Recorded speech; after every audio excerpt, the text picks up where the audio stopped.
नमो बुद्धाय दोस्तों, बहुत inspired boys YouTube channel में आप सभी का स्वागत है। आज की जो कहानी हम आपको सुनाने जा रहे हैं, यह गुरु के एक मूर्ख शिष्य की कहानी है। जो व्यक्ति जीवन में बिना सोचे समझे बकबक करता है और वह लोगों के सामने अपने को बुद्धिमान और चतुर समझता है, वह लोगों में खुद को एक बुद्धिमान व्यक्ति साबित करने की कोशिश करता है। दोस्तों, बिना देरी करते आज की कहानी को शुरू करते हैं।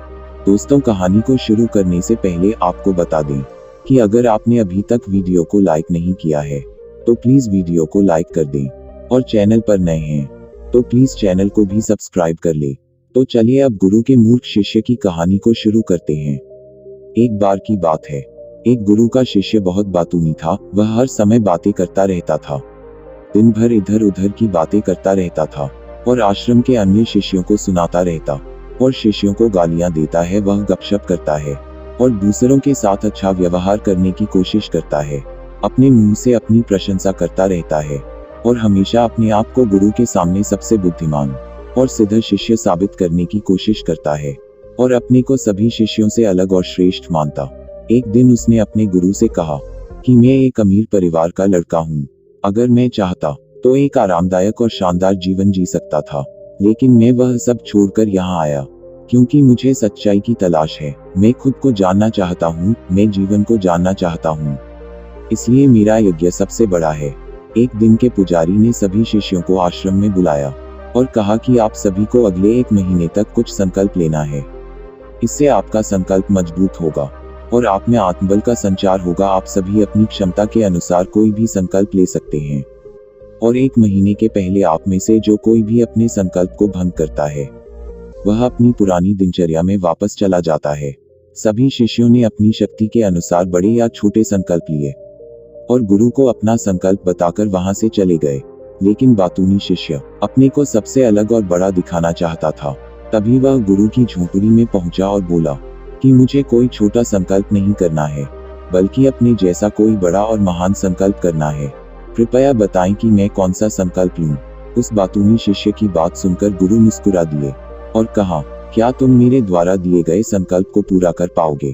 क्या तुम्हारे लिए उसे पूरा करना संभव होगा? नहीं, यह तुम्हारे लिए संभव नहीं है। तुम इसे पूरा नहीं कर सकते हो।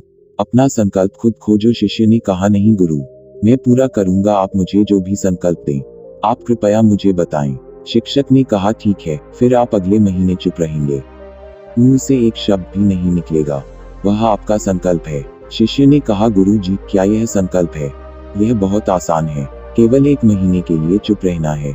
मुझे एक बड़ा संकल्प दे जो मेरे श्रेय के योग्य है, जिसे पूरा करने में मुझे परेशानी हो रही है। गुरु ने कहा, पहले आप इस संकल्प को पूरा करें। शिष्य ने गुरु की आज्ञा का पालन किया। वह उसी समय चुप हो गया और मुड़ा और झोपड़ी से बाहर चला गया।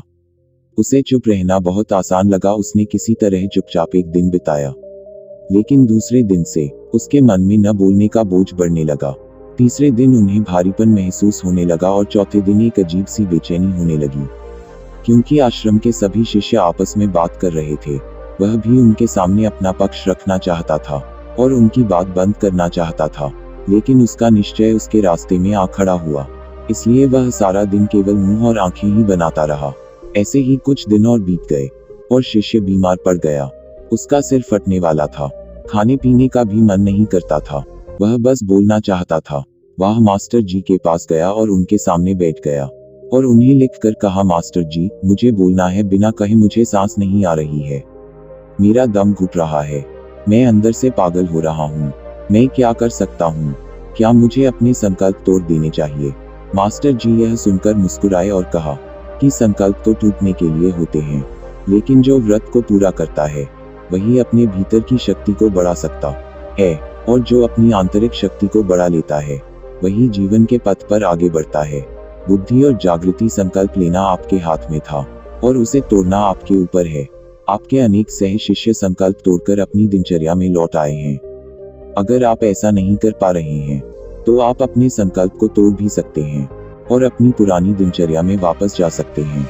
लेकिन याद रहे, अगर आज आप इस छोटे से संकल्प को संभाल नहीं पा रहे हैं तो बाकी जिंदगी कैसे संभालते हो? मुझे शक है। बाकी फैसला पूरी तरह तुम्हारे हाथ में है। वो बिना कुछ कहे वापस चला जाता था और खुद को अपनी झोपड़ी में बंद कर लेता था। झोपड़ी से बाहर आ जाता था, केवल अपने आवश्यक कार्यों के लिए। बाकी समय वह कुटिया के अंदर ही बैठा रहता था। 15 दिन बीत चुके थे और आश्रम के सभी छात्रों का संकल्प लगभग टूट चुका था, लेकिन उस बातूनी शिष्य का संकल्प अभी भी चल ही रहा था कि प्रतिज्ञा लेने के बाद से वह एक शब्द भी नहीं बोला। पूरा आश्रम हैरान था कि इतना बोलने वाला आदमी चुप कैसे हो गया। 15 दिन बाद वह अपने गुरु के पास गया और लिखित में कहा कि हे गुरुवर, मैं बाहर से चुप हूँ, लेकिन मेरे अंदर कई आवाजें हैं। बहुत रोना और शिकायत है। मैं अंदर ही अंदर बात करता रहता हूँ। मेरा मन तरह तरह के सवाल करता रहता है।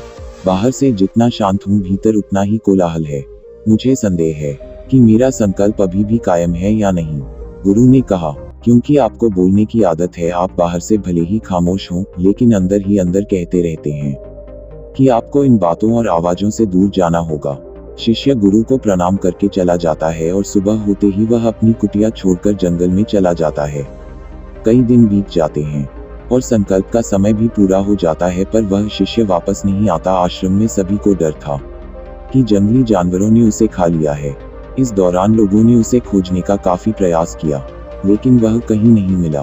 गुरु के सभी शिष्यों ने स्वीकार किया था कि जंगली जानवरों ने उन्हें अपना शिकार बनाया है, लेकिन मास्टर जी को ऐसा नहीं लगा। एक दिन आश्रम का एक शिष्य गुरु के पास आया और बोला, गुरु जी, बातूनी शिष्य को क्या हुआ? जानवरों ने मार डाला होगा।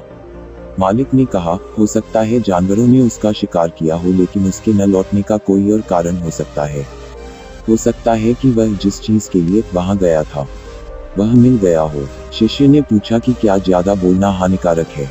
गुरु ने कहा, यह भी मानव जीवन के कई दुखों में से एक है कि वो कभी चुप नहीं रह सकता। वो हमेशा कुछ ना कुछ कहता रहता है। हमारा आधे से ज्यादा दुख हमारे अकेले बोलने से होता है। ज्यादातर परिवारों के झगड़े की वजह हमारी बेवजह की बातें होती हैं। हम में से कोई भी चुप नहीं रहना चाहता। हम सिर्फ सामने वालों से कहना चाहते हैं जो कुछ भी हमारे मन में है। हम उसे समझाना चाहते हैं कि आप गलत हैं और मैं सही, कहाँ तक उचित है, क्योंकि दूसरा भी वही कर रहा है। और इस तरह सब एक दूसरे का सड़ा गला सामान ले रहे हैं, तो समय के साथ साथ उन्हीं बातों की परतें गिनते रहते हैं और एक दूसरे को सुनाते रहते हैं। इस तरह सुनने सुनाने का यह काम जीवन भर चलता रहता है, लेकिन इस अज्ञानता में हम अपना समय, अपना जीवन, अपनी समझ और सबसे महत्वपूर्ण वह अनमोल क्षण खो देते हैं, जिसे जिया जा सकता है, जिसका अनुभव किया जा सकता है, जिसमें आनंद पाया जा सकता है।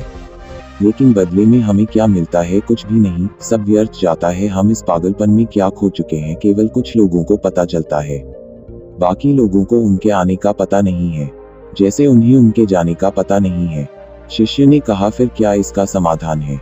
गुरु ने कहा, आपके विचारों को पूरी जागरूकता के साथ देखना ही सभी मानसिक समस्याओं से बचने का एकमात्र तरीका है। दोस्तों, वर्तमान में रहें और पूरी सजगता के साथ अपना काम करें।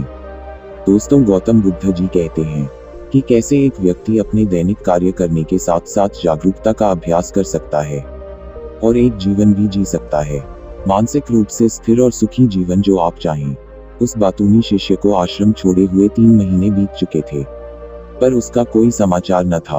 अब तक सब सह शिष्य भी उसके लौटने की आशा छोड़ चुके थे, लेकिन एक दिन वह आश्रम में लौट आता है। उसे देखकर सभी चकित और प्रसन्न हुए, लेकिन अब वह छोड़ने वालों में से नहीं था। वह कुछ और के रूप में वापस आया। उसमें एक अजीब परिवर्तन महसूस किया जा सकता था। उसके चेहरे पर एक अजीब सा भाव था और उसकी आंखों में बड़ा सुकून था। आश्रम में आते ही सभी शिष्यों ने उन्हें चारों ओर से घेर लिया और बात करने लगा। उसने अपने भाइयों से भी बात करना शुरू कर दिया। जितने भी शिष्य उससे बात करते थे, उन्हें लगता था कि वह पहले की तरह बड़बोले और बातूनी नहीं थे। उनके मुख से निकला एक एक शब्द बड़े ही मधुर और ध्यान से निकला। कुछ देर दूसरे शिष्यों से बातें करने के बाद वह गुरु के पास गया। उसने गुरु के पैर छुए और कहा, गुरु जी, क्या मैं अब भी चुप हूँ? क्या मेरा संकल्प अभी भी जारी है? गुरु ने कुछ देर तक शिष्य की आंखों में गौर से देखा और कहा, हाँ, तुम अब भी चुप हो। आपके मुंह से एक भी शब्द नहीं निकल रहा है और आपका संकल्प अभी भी कायम है। इसलिए मैं और गहरे जंगल में चला गया, जिससे मुझे वहां शांति मिलेगी और मेरे मन में चहकना कम हो जाएगा। लेकिन मैं जितना एकांत में गया, मेरे अंदर की आवाज तेज होती गई। मुझे अपने अंदर की पुरानी आवाजें सुनाई देने लगी। तब मुझे एहसास हुआ कि मैं कितना गलत था जब मैं बुरा कहता था अपने परिवार के सदस्यों, दोस्तों और सह शिष्यों को बातें।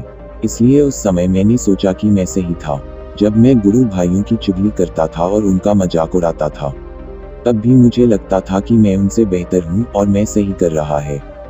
लेकिन उस दिन मुझे पहली बार लगा कि मैं कितना गलत हूँ। बहुत देर तक ये आवाजें, ये शिकायतें मेरे अंदर चलती रहीं। लेकिन धीरे धीरे मेरे अंदर से ये सारी आवाज चली गई।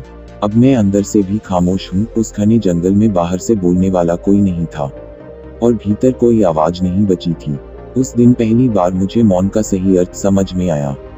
कितनी शांति थी मेरे आसपास। हालांकि अभी भी कुछ आवाजें थीं जो पहले आती थीं, लेकिन मैं उन्हें नहीं सुन सकता था। लेकिन अब मैं उन सभी आवाजों को स्पष्ट रूप से सुन सकता था।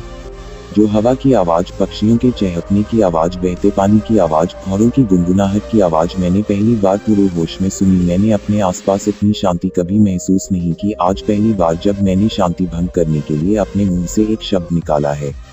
मैं चिल्लाया हूँ, हे भगवान, यह किस प्रकार की शांति है? सब कुछ इतना शांत क्यों है?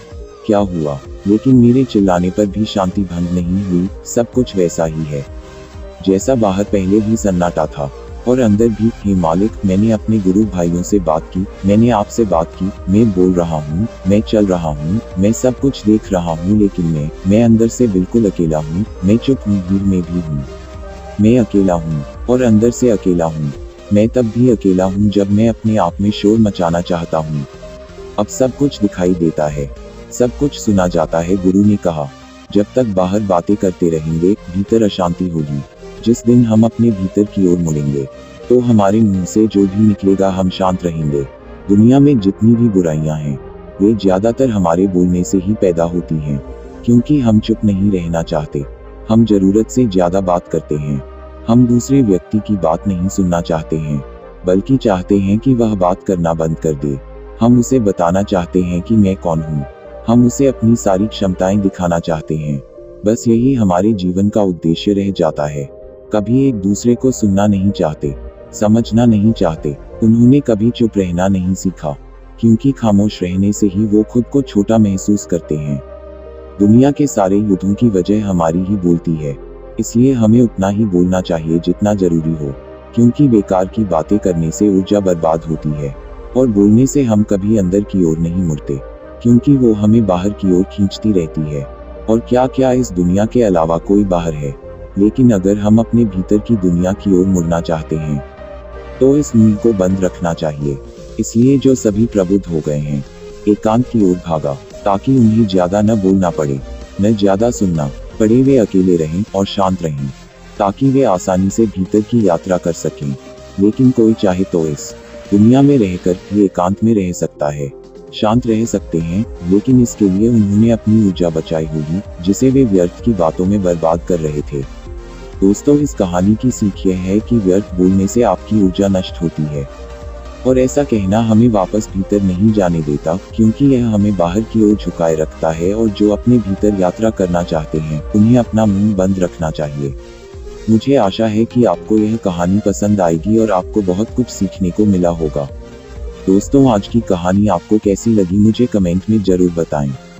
दोस्तों, रोज ऐसे ही वीडियो देखने के लिए इस चैनल को जरूर सब्सक्राइब करें। धन्यवाद।